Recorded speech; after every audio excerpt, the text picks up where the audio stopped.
This so-called green gold is the go-to brunch option for many Americans.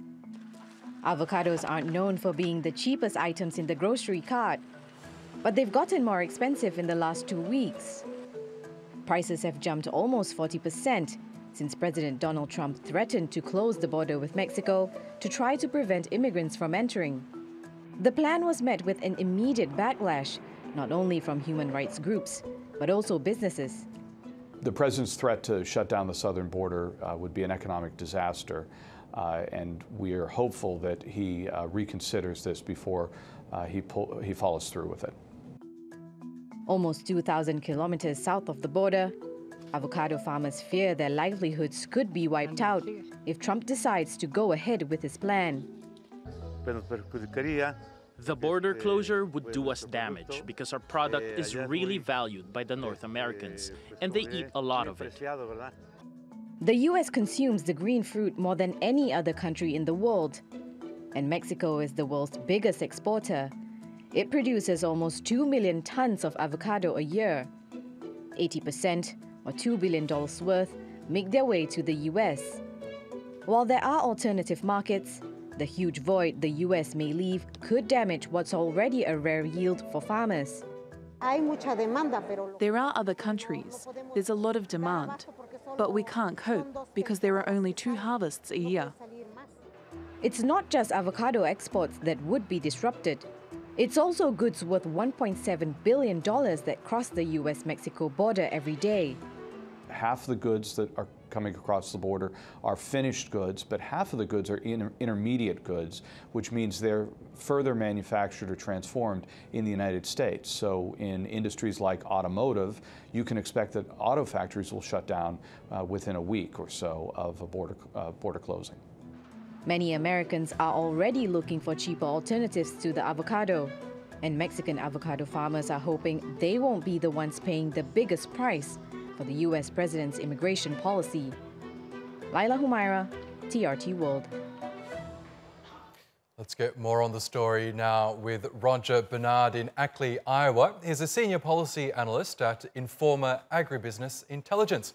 Welcome to the program, Roger. It's funny looking at how the US late-night talk shows have been treating this story. Some have called it an impending avocado apocalypse. I'm wondering, do you share the same sort of visions of doom for the avocado in light of Donald Trump's threats?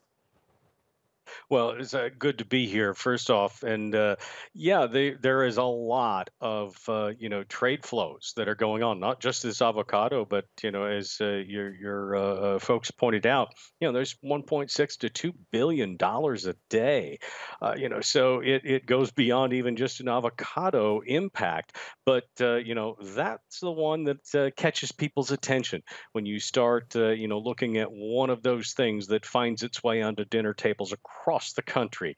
You take that ubiquitous product and make it into guacamole, and all kinds of parties and other things would be a lot less fun.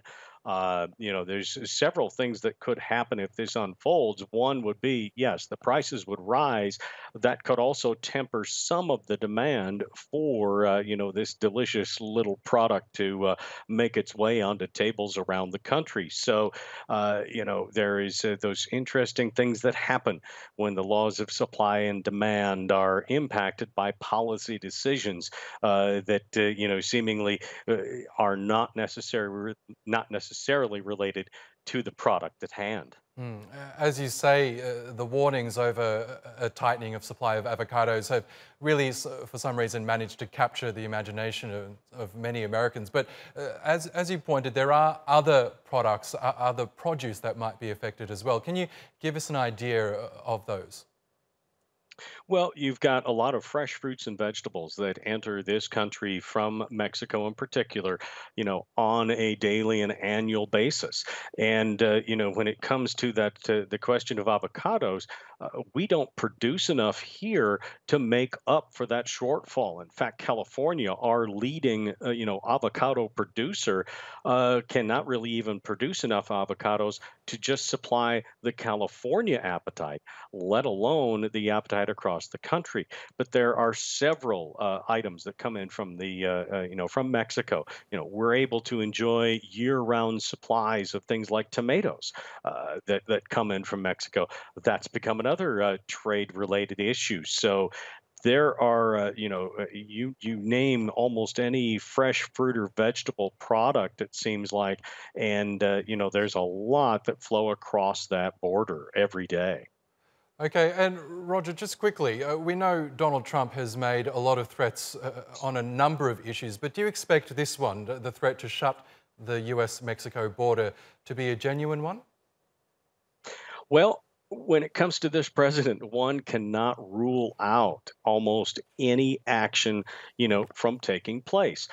His advisors, including Larry Kudlow, the director of the National Economic Council, has marshaled forces, we're told, to try to convince the president that shutting down this border could have some significant U.S. economic impacts. So, there's a lot of folks that are trying to convince the president Yes. not to take this step. But as we've seen with China, with several other areas, if Donald Trump decides he's going to do something, there's sometimes very little that That's officials right. can do to convince him otherwise. Okay, Roger Bernard, we'll have to leave it there, but thank you again for joining us on the program.